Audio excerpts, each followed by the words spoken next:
You're listening to KZOM, Oleander Public Radio. Hello, everyone. Welcome once again to People's Guide to the Cthulhu Mythos. Join us as we talk about all kinds of creepy stuff, spooky dooky things, and stuff that's just, ooh. Buy my book. It is called The Architects of Cosmic Doom, and you can find it in the show notes. It is a collection of horror stories that predate cosmic horror as we know it, with Lovecraft and, Clark Ashton Smith and everyone else. I don't know, I can't remember right now.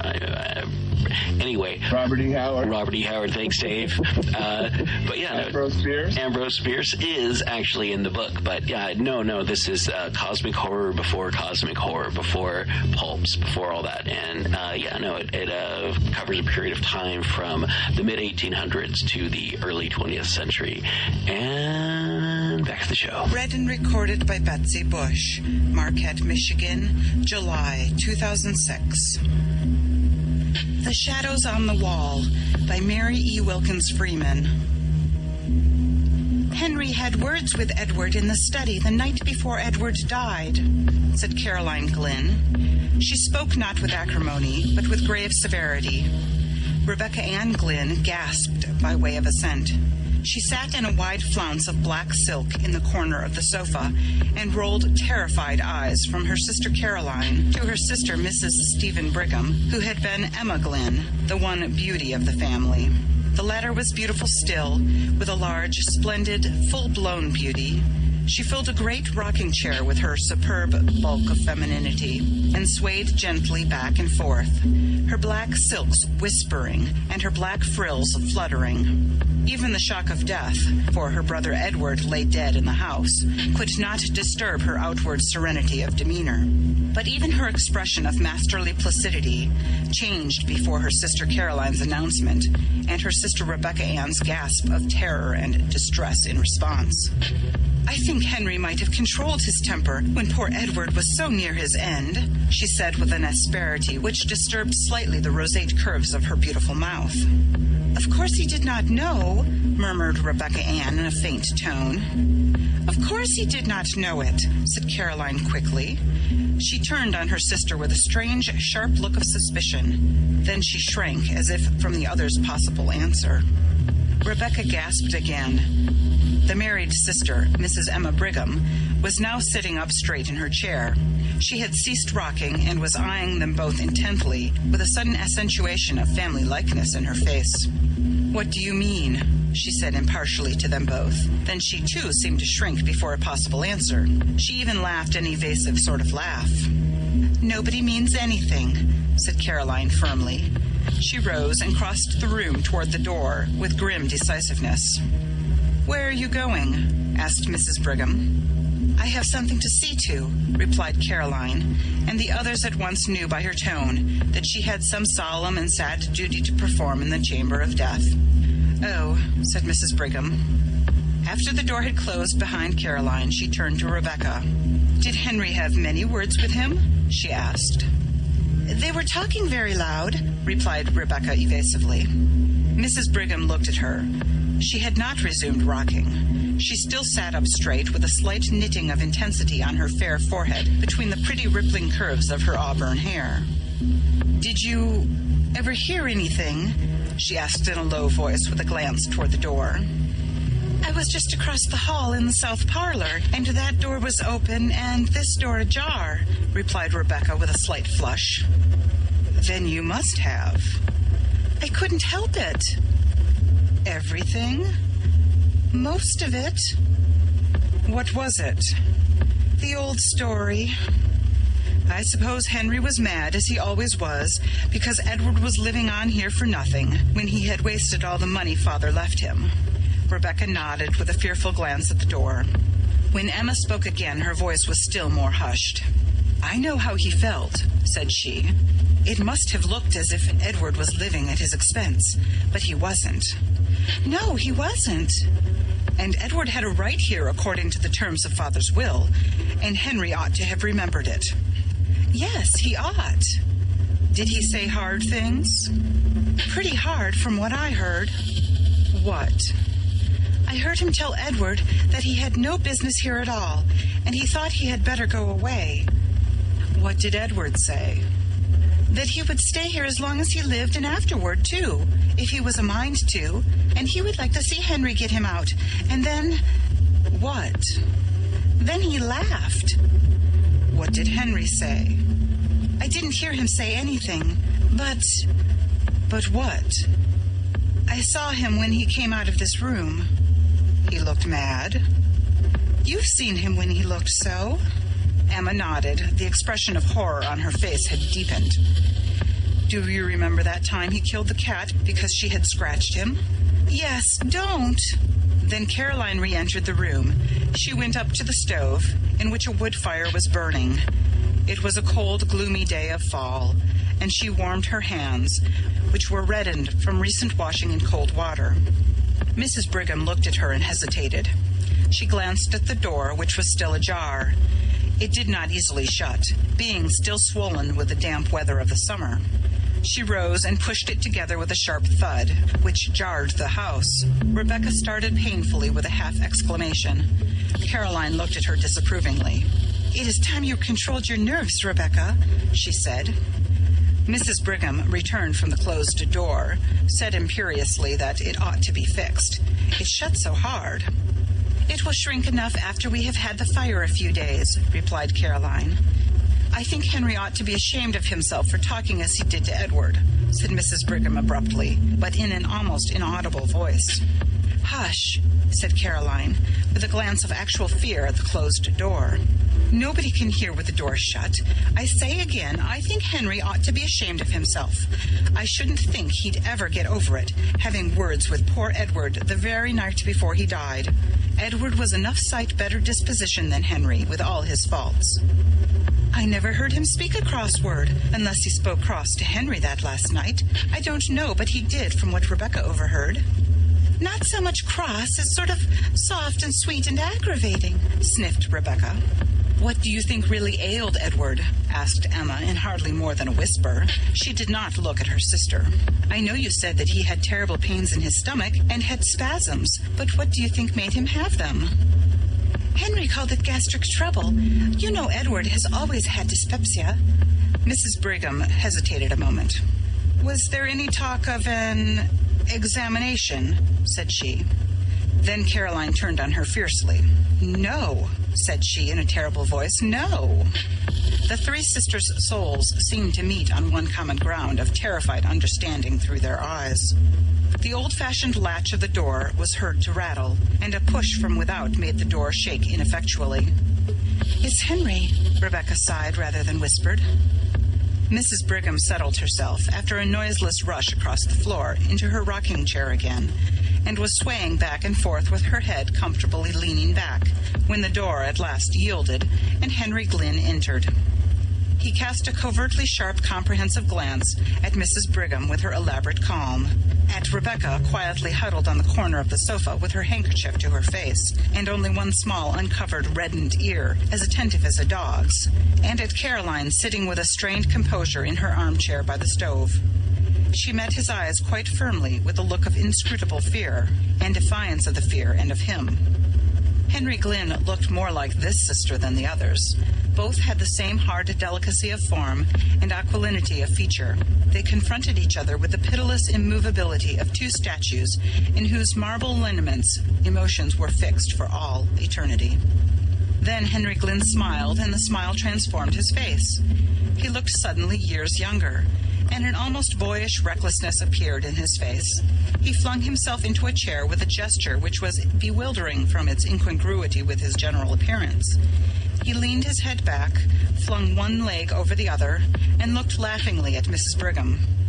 I declare, Emma, you grow younger every year, he said. She flushed a little, and her placid mouth widened at the corners. She was susceptible to praise. Our thoughts today ought to belong to the one of us who will never grow older, said Caroline in a hard voice. Henry looked at her, still smiling. Of course, we none of us forget that, said he in a deep, gentle voice. But we have to speak to the living, Caroline, and I have not seen Emma for a long time, and the living are as dear as the dead. Not to me, said Caroline. She rose and went abruptly out of the room again. Rebecca also rose and hurried after her, sobbing loudly. Henry looked slowly after them. Caroline is completely unstrung, said he. Mrs. Brigham rocked. A confidence in him inspired by his manner was stealing over her. Out of that confidence, she spoke quite easily and naturally. His death was very sudden, said she. Henry's eyelids quivered slightly, but his gaze was unswerving. Yes, said he, it was very sudden. He was sick only a few hours. What did you call it? Gastric. You did not think of an examination? There was no need. I am perfectly certain as to the cause of his death. Suddenly, Mrs. Brigham felt a creep as of some live horror over her very soul. Her flesh prickled with cold before an inflection of his voice. She rose, tottering on weak knees. Where are you going? Asked Henry in a strange, breathless voice. Mrs. Brigham said something incoherent about some sewing which she had to do, some black for the funeral, and was out of the room. She went up to the front chamber which she occupied. Caroline was there. She went close to her and took her hands, and the two sisters looked at each other. Don't speak, don't. I won't have it, said Caroline finally in an awful whisper. I won't, replied Emma. That afternoon, the three sisters were in the study. Mrs. Brigham was hemming some black material. At last, she laid her work on her lap. It's no use. I cannot see to sew another stitch until we have a light, said she. Caroline, who was writing some letters at the table, turned to Rebecca in her usual place on the sofa. Rebecca, you had better get a lamp, she said. Rebecca started up. Even in the dusk, her face showed her agitation. It doesn't seem to me that we need a lamp quite yet, she said in a piteous, pleading voice like a child's. Yes, we do, returned Mrs. Brigham peremptorily. I can't see to sew another stitch. Rebecca rose and left the room. Presently, she entered with a lamp. She set it on the table, an old-fashioned card table, which was placed against the opposite wall from the window. That opposite wall was taken up with 3 doors. The one small space was occupied by the table. What have you put that lamp over there for? Asked Mrs. Brigham, with more of impatience than her voice usually revealed. Why didn't you set it in the hall and have done with it? Neither Caroline nor I can see if it is on that table. I thought perhaps you would move, replied Rebecca hoarsely. If I do move, we can't both sit at that table. Caroline has her paper all spread around. Why don't you set the lamp on the study table in the middle of the room? Then we can both see. Rebecca hesitated. Her face was very pale. She looked with an appeal that was fairly agonizing at her sister Caroline. Why don't you put the lamp on this table as she says? Asked Caroline almost fiercely. Why do you act so, Rebecca? Rebecca took the lamp and set it on the table, in the middle of the room without another word. Then she seated herself on the sofa and placed a hand over her eyes as if to shade them, and remained so. Does the light hurt your eyes? And is that the reason why you didn't want the lamp? Asked Mrs. Brigham kindly. I always like to sit in the dark, replied Rebecca chokingly. Then she snatched her handkerchief hastily from her pocket and began to weep. Caroline continued to write, Mrs. Brigham to sew. Suddenly, Mrs. Brigham, as she sewed, glanced at the opposite wall. The glance became a steady stare. She looked intently, her work suspended in her hands. Then she looked away again and took a few more stitches. Then she looked again, and again turned to her task. At last, she laid her work in her lap and stared concentratedly. She looked from the wall round the room, taking note of the various objects. Then she turned to her sisters. What is that? Said she. What? Asked Caroline harshly. That strange shadow on the wall, replied Mrs. Brigham. Rebecca sat with her face hidden. Caroline dipped her pen in the inkstand. Why don't you turn around and look? Asked Mrs. Brigham in a wondering and somewhat aggrieved way. I am in a hurry to finish this letter, replied Caroline shortly. Mrs. Brigham rose, her work slipping to the floor, and began walking around the room, moving various articles of furniture, with her eyes on the shadow. Then suddenly she shrieked out. Look at this awful shadow. What is it? Caroline, look. Rebecca, look. What is it? All Mrs. Brigham's triumphant placidity was gone. Her handsome face was livid with horror. She stood stiffly, pointing at the shadow. Then, after a shuddering glance at the wall, Rebecca burst out in a wild wail. "Oh, Caroline, there it is again! There it is again!" "Caroline Glynn, you look," said Mrs. Brigham. "Look, what is that dreadful shadow?" Caroline rose, turned, and stood confronting the wall. "How should I know?" she said. "It has been there every night since he died," cried Rebecca. "Every night?" "Yes, he died Thursday and this is Saturday. That makes 3 nights," said Caroline rigidly. She stood as if holding her calm with a vice of concentrated will. It looks like, stammered Mrs. Brigham in a tone of intense horror. "I know what it looks like well enough," said Caroline. "I've got eyes in my head." "It looks like Edward," burst out Rebecca in a sort of frenzy of fear. "Only—" "Yes, it does," asserted Mrs. Brigham, whose horror-stricken tone matched her sister's. "Only, oh, it is awful. What is it, Caroline?" "I ask you again, how should I know?" replied Caroline. "I see it there like you. How should I know any more than you?" "It must be something in the room," said Mrs. Brigham, staring wildly around. "We moved everything in the room the first night it came," said Rebecca. "It is not anything in the room." Caroline turned upon her with a sort of fury. "Of course it is something in the room," said she. "How you act! What do you mean talking so? Of course it is something in the room." "Of course it is," agreed Mrs. Brigham, looking at Caroline suspiciously. "It must be something in the room." "It is not anything in the room," repeated Rebecca with obstinate horror. The door opened suddenly and Henry Glynn entered. He began to speak. Then his eyes followed the direction of the others. He stood staring at the shadow on the wall. "What is it?" he demanded in a strange voice. "It must be due to something in the room," Mrs. Brigham said faintly. Henry Glynn stood and stared a moment longer. His face showed a gamut of emotions: horror, conviction, then furious incredulity. Suddenly he began hastening hither and thither about the room. He moved the furniture with fierce jerks, turning ever to see the effect upon the shadow on the wall. Not a line of its terrible outlines wavered. "It must be something in the room," he declared in a voice which seemed to snap like a lash. His face changed. The inmost secrecy of his nature seemed evident upon his face, until one almost lost sight of his lineaments. Rebecca stood close to her sofa, regarding him with woeful, fascinated eyes. Mrs. Brigham clutched Caroline's hand. They both stood in a corner out of his way. For a few moments he raged about the room like a caged wild animal. He moved every piece of furniture. When the moving of a piece did not affect the shadow, he flung it to the floor. Then suddenly he desisted. He laughed. "What an absurdity," he said easily. "Such a to-do about a shadow." "That's so," assented Mrs. Brigham in a scared voice which she tried to make natural. As she spoke, she lifted a chair near her. "I think you have broken the chair that Edward was fond of," said Caroline. Terror and wrath were struggling for expression on her face. Her mouth was set, her eyes shrinking. Henry lifted the chair with a show of anxiety. "Just as good as ever," he said pleasantly. He laughed again, looking at his sisters. "Did I scare you?" he said. "I should think you might be used to me by this time. You know my way of wanting to leap to the bottom of a mystery. And that shadow does look queer. And I thought if there was any way of accounting for it, I would like to without any delay." "You don't seem to have succeeded," remarked Caroline dryly, with a slight glance at the wall.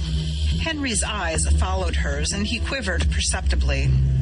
"Oh, there is no accounting for shadows," he said, and he laughed again.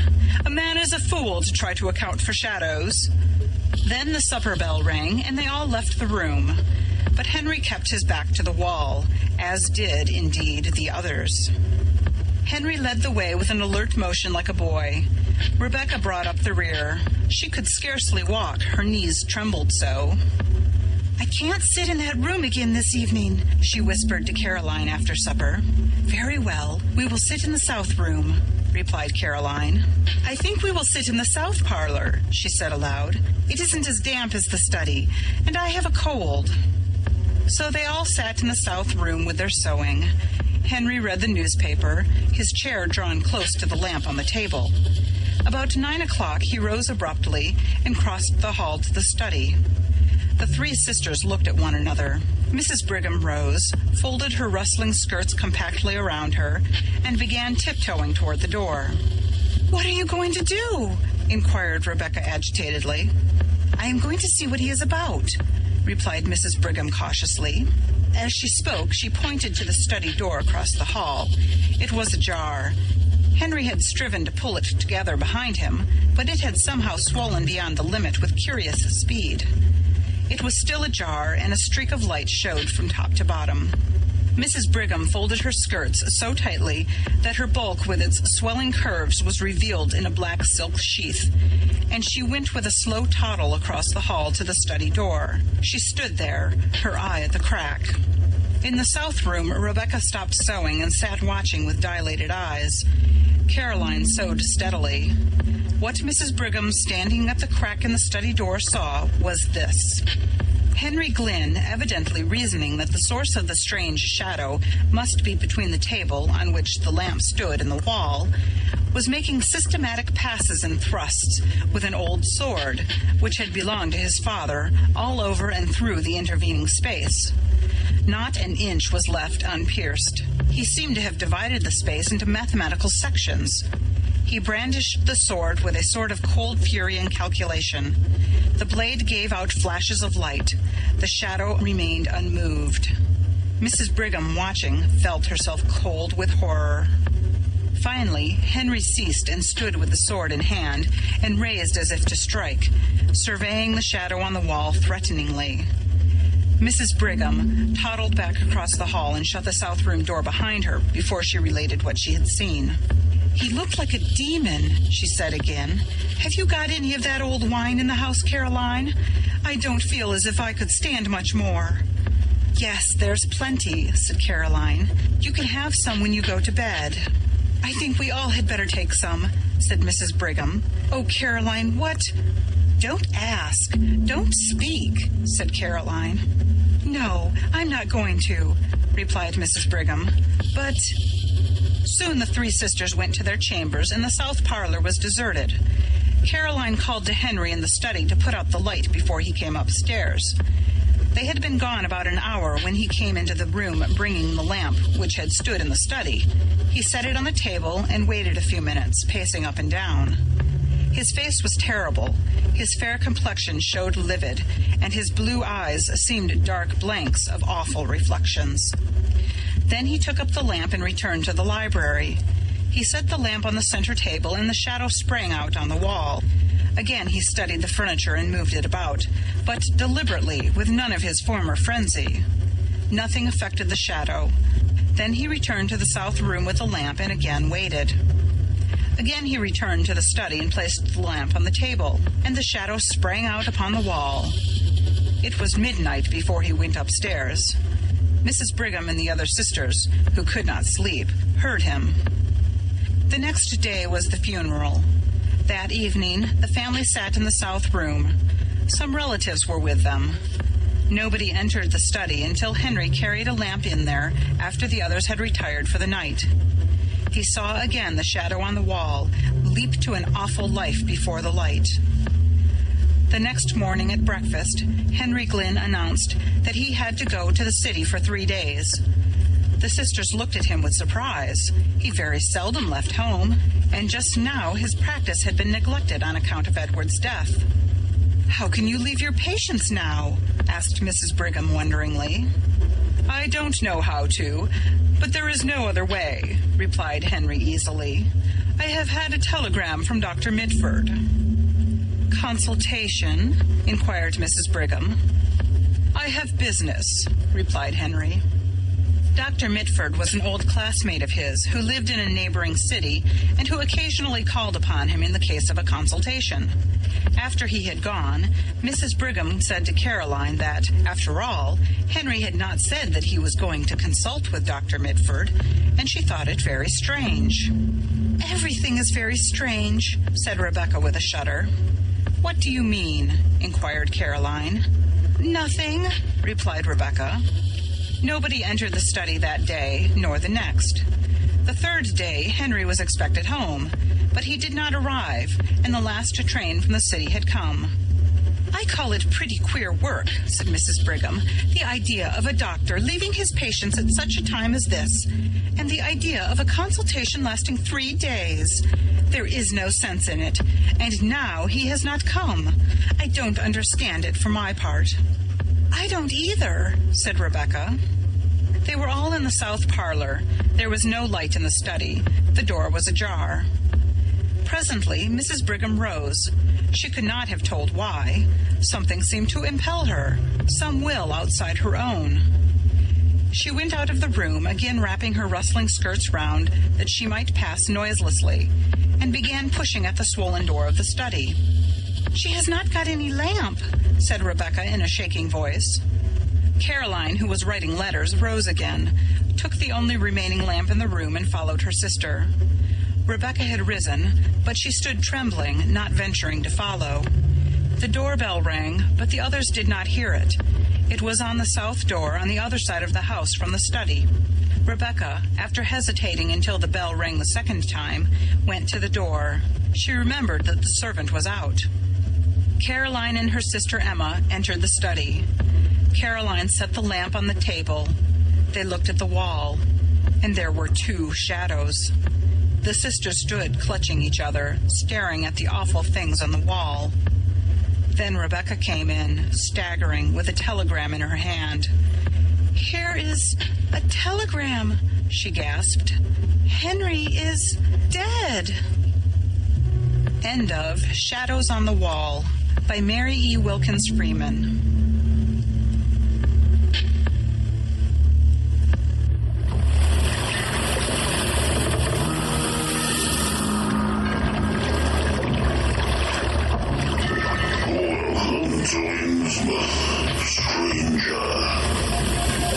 Hi, I'm Rob Hyton from the Innsmouth Book Club. Join me and my fellow guide John Chadwick as we take you on a fortnightly tour of Innsmouth. We visit places such as the Picture House, the Library and Innsmouth Museum to discuss all aspects of weird fiction, whether it be book, film, music, TV or art. As well as that, we stop over at the Gilman House to have a chat with a resident guest.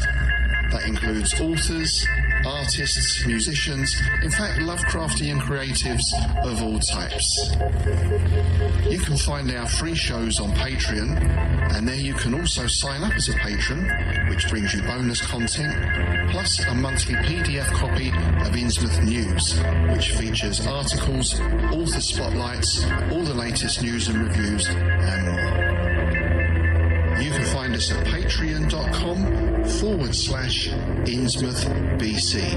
We hope to see you soon, because remember, Innsmouth isn't just a place, it's a state of mind. Check out the show notes or go to pgttcm.com for more information. And also check us out on Facebook, Instagram, YouTube, and all the other places where podcast stuff exists. All right, back to the show. In Legacy Door, a lurker from space casts a shadow over time. We opened our eyes upon the human world. We found ourselves lying on an especially yielding bed in a room displaying scattered relics of their shallow past, tied together by more recently produced items meant to blend with the relics. Typical. A sensitive journalist dreams of unknown lives. Seems like every time I close my eyes, they get stronger. I can't even say the last time I had a normal sleep, let alone a dreamless one. An outspoken lawyer defends the suspect in an unspeakable crime. And that client was Jonathan Strauss, held for the murder of his daughter Abigail and her companion Harrison Reese. And a stalwart investigator tries to drag it all into the light. Some of the Reeses and the Strausses have been involved with something that seems to include an obsession with bloodlines and longevity for at least decades. Legacy Door is a weekly cosmic horror mystery podcast. An ensemble of actors tell a story, also available in paperback, Kindle, and audiobook. Available now. Story, Tales of Treasure.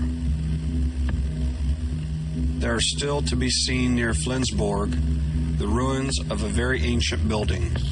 2 soldiers once stood on guard there, but when one of them was gone to the town, it chanced that a tall white woman came to the other and spoke to him, and said, I am an unhappy spirit who has wandered here these many hundred years, but never shall I find rest in the grave. She then informed him that under the walls of the castle a great treasure was concealed, which only 3 men in the world could take up, and that he was one of the 3. The man, who now saw that his fortune was made, promised to follow her directions in every particular, whereupon she desired him to come to the same place at 12 o'clock the following night. The other soldier, meanwhile, had come back from the town just as the appointment was made with his comrade. He said nothing about what, unseen, he had seen and heard, but went early the next evening and concealed himself amongst some bushes. When his fellow soldier came with his spade and shovel, he found the white woman at the appointed place. But when she perceived that they were watched, she put off the appointed business until the next evening. The man who had lain on the watch to no purpose went home, and suddenly fell ill, and as he thought he should die of that sickness, he sent for his comrade, and told him how he knew all, and conjured him not to have anything to do with witches or with spirits, but rather to seek counsel of the priest, who was a prudent man. The other thought it would be the wisest plan to follow the advice of his comrade, so he went and discovered the whole affair to the priest, who, however, desired him to do as the spirit had bidden him, only he was to make her lay the first hand to the work herself. The appointed time was now arrived, and the man was at the place. When the white woman had pointed out to him the spot, and they were just beginning the work, she said to him that when the treasure was taken up, 1/2 of it should be his, but that he must divide the other half equally between the church and the poor. Then the devil entered into the man, and awakened his covetousness, so that he cried out, What? Shall I not have the whole? Scarcely had he spoken, when the figure, with a most mournful wail, passed in a blue flame over the moat of the castle, and the man fell sick and died within 3 days. The story soon spread through the country, and a poor scholar who heard it thought he had now an opportunity of making his fortune. He therefore went at midnight to the place, and there he met with the wandering white woman, and he told her why he was come, and offered his services to raise the treasure. She, however, answered that he was not one of the 3, one of whom alone could free her, and that the wall in which was the money would still remain so firm that no human being should be able to break it. She told him that at some future time he should be rewarded for his good inclination, and, it is said, when a long time after he had passed by that place, and thought with compassion on the sufferings of the unblessed woman, he fell on his face over a great heap of money, which soon put him again on his feet.